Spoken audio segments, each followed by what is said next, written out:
많은 선교사님들 그리고 주의 종들이 이 말씀을 의지하며 세계 도처에 펴져서 말씀을 증거하고 있습니다.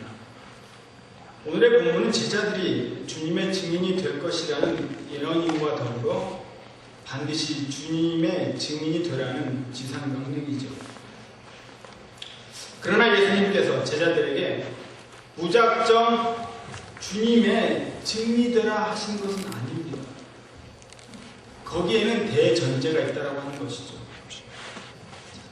성령님의 권능 속에서 주님의 증인이 될 수 있다고 하는 것입니다.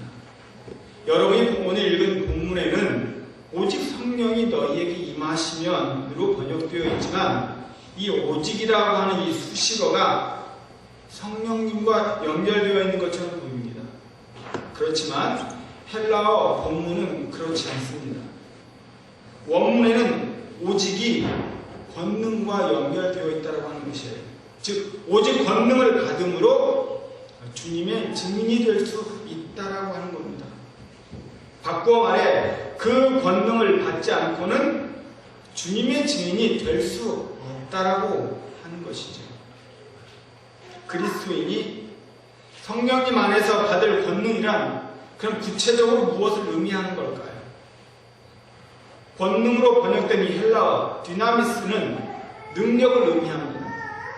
성경에서 주로 주님의 능력과 관련하여 쓰는 부분이기에 주님의 증인이 되기에 필요한 이 능력을 복음을 전하는 것, 귀신을 내쫓는 것, 복음을 담대히 전하는 가시적인 외적 능력으로만 이해하는 경향이 있다고 하는 거죠.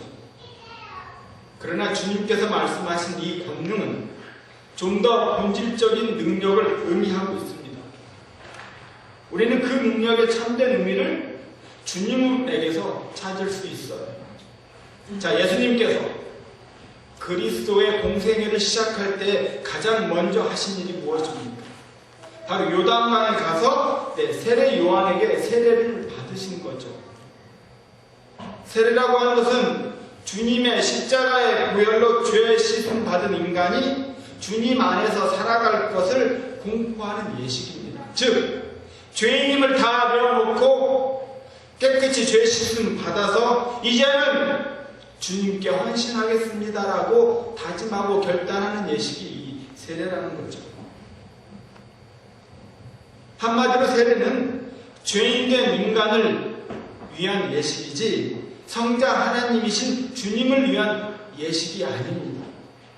그런데도 주님께서는 왜 이 죄인인 세례 요한 앞에 무릎을 꿇고 세례를 받으셨을까요? 그것은 인간들을 위해 이 땅에 오신 인간에 대한 성자 하나님의 헌신을 공포하는 행위였습니다. 성자 하나님께서 인간의 육신을 입고 이 땅에 오셨다는 것 자체가 인간에 대한 하나님의 헌신이요, 인간을 사랑하고 섬기신 것도 하나님의 헌신이요, 당신 자신을 십자가의 제물로 내어놓은 것 또한 하나님의 헌신이라고 하는 것이죠. 그 모든 것은 하나님의 헌신이 아니고는 상상조차 할 수 없는 일들입니다. 그 헌신의 첫걸음으로 주님께서 친히 세례를 받으신 것이에요. 죄인이 받아야 할 세례를 받으려고 인간 앞에 무릎을 꿇으시며 인간에게 섬김받기 위함이 아니라 도리어 헌신하기 위해 오셨음을 만천하에 보이신 것이 바로 세례입니다. 마태복음 3장 16절에 의하면 이 헌신의 세례를 받으신 직후 하늘로부터 성령님이 주님께 임하셨어요. 주님의 헌신에 대한 성령님의 확증이었던 것입니다. 그리고 주님께서는 오늘 본문을 통해 성령님으로부터 권능을 받는 사람이 증인으로 살아갈 수 있음을 밝히셨습니다. 그것은 두말할 것도 없이 주님께서 보여주신 헌신의 권능, 헌신의 능력인 것입니다.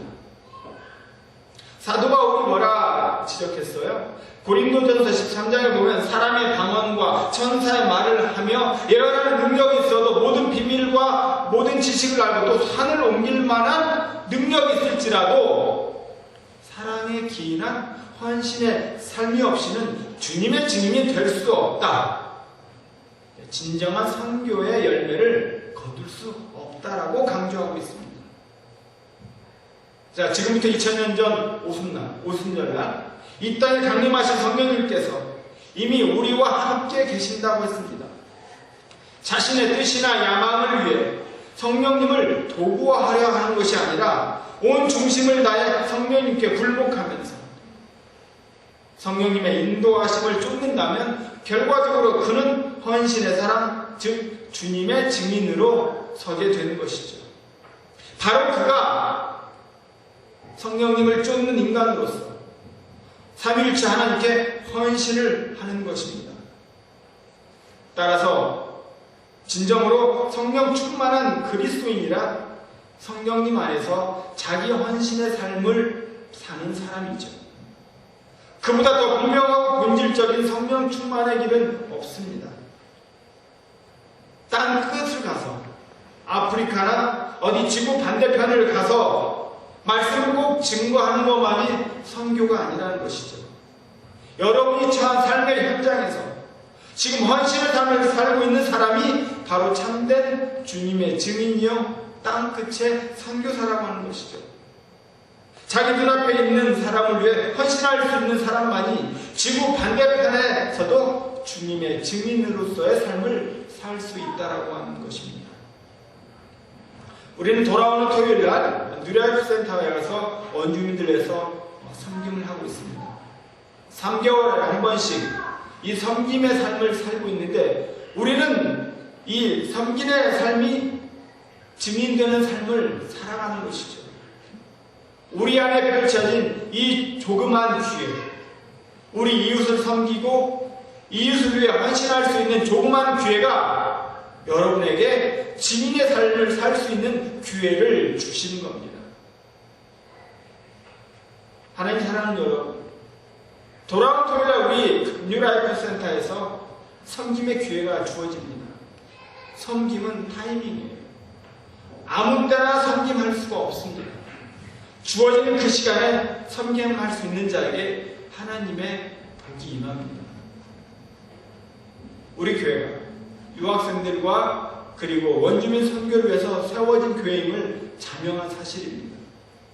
그러나 겉으로 가시적으로 드러내는 것이 아니라 우리 마음속에 진정으로 그들을 바라보고 그들에게 다가가 그들의 현장에 들어가 우리가 우리의 삶을 나누는 것, 이것이 주님의 증인되는 삶이라고 하는 것이죠. 선교사는 다른 거 아닙니다. 여러분 앞에 있는 기회에 자기 앞에 놓여있는 그 사람들을 위해 헌신할 수 있는 자, 그 자가 바로 선교사라고 하는 것이죠. 저와 여러분은 이 땅의 선교사입니다. 이 사회의 선교사라고 하는 것이죠. 이 선교사의 사명을 우리가 바로 장악한다면 우리는 3개월에 한 번씩 오는 이 뉴라이프 센터 섬김을 소홀히 하지 않게 여긴다고 하는 것이죠. 우리 주변에 어려운 이웃이 얼마나 많습니까? 우리는 그들에게 다가가야 할 의무가 있어요. 왜? 이것이 예수님께서 우리에게 주신 지상 명령이기 때문에 그렇습니다. 주님의 증인이 되라. 바로 여러분들은 주님의 증인이 되라고 이 땅에 주님께서 불러주신 것입니다. 이런 헌신의 삶을 즐겨 산다는 것이 성령님 안에서 권능을 받는 주님의 증인임을 뜻하는 것입니다. 자, 그런 사람은 어딜 가든 헌신의 삶을 살 것이기에 그에게 선교지는 그가 있는 곳입니다. 바로 선교지는 여기입니다.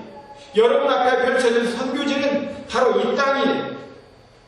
이렇듯 우리들의 삶과 선교는 결코 분리되지 않습니다. 우리가 3개월에 한 번씩 원주민들 섬긴다 할지라도 그들이 돌아오는 이가 없을지라도 우리는 그들에게 주님의 증인의 모습을 보여주어야 합니다. 선교를 어떤 특정한 공간이나 지역에 국한시켜 생각하는 그릇된 사고를 버려야 된다는 하는 것이죠. 복음의 불모지 땅에 가서만이 복음을 전하는 것이 선교가 아닙니다. 선교를 하는 것은 바로 공간이나 어떤 지역에 국한시키는 것이 아니라 내 자리, 이 자리가 바로 선교지가 되어야 된다고 하는 것이죠. 언제 어디서나 선교와 삶이 일체를 이룰 때 우리는 진정한 주님의 증인, 성령님의 권능을 받는 땅끝의 증인이 될 수 있습니다. 지금으로부터 120년 전 최초의 선교사가 대한민국에 첫 발을 내딛었습니다. 그리고 100년이 되지 않은 우리 대한민국은 4분의 1이 그리스도인이었어요. 이것은 2000년 교회 역사에게 전무후무한 일입니다. 2000년 전 주님께서 이 땅을 다녀가신 뒤 어떻게 세계적으로 우리 대한민국에 이런 일이 가능할 수 있었을까요? 자, 우리나라 대한민국에 온 선교사들이 2000년 교회 역사상 가장 뛰어난 선교사들이었기에 가능했을까요? 그들이 모두 대한민국이 아니라 일본이나 가까운 태국으로 건너갔더라도 과연 한 세기 만에 대한민국처럼 국민의 4분의 1이 크리스찬이 될 수 있었을까요? 결코 그렇지 않았을 것입니다. 유독 대한민국에서만이 그런 일이 가능했던 것은 바로 120년 전 선교사들에게 복음을 받아들인 우리 신앙의 선조들이 전 세계 어느 나라의 민족보다도 그리스도인들의 헌신적인 삶을 살았기 때문에 그런 겁니다. 우리 선조들이 헌신적인 삶을 살았기 때문에 1세기 만에 한 나라의 4분의 1이 크리스천이 된 것이다. 우리 선조들은 그 당시에 이 기독교하면 외래적 또는 서양 귀신을 믿는다는 이유로 주위에 온갖 핍박을 다 받았습니다. 자신들이 받아들인 복음을 위하여, 주님을 위하여 육체적이고 시간적으로 그리고 수많은 피해를 받았어요. 모욕적인 그런 행동까지 그들은 받았습니다. 그렇지만 우리 선조들의 헌신이 2000년 교회 역사상 전무후무한 기록을 우리 대한민국에 뿌리내리게 한 것이죠.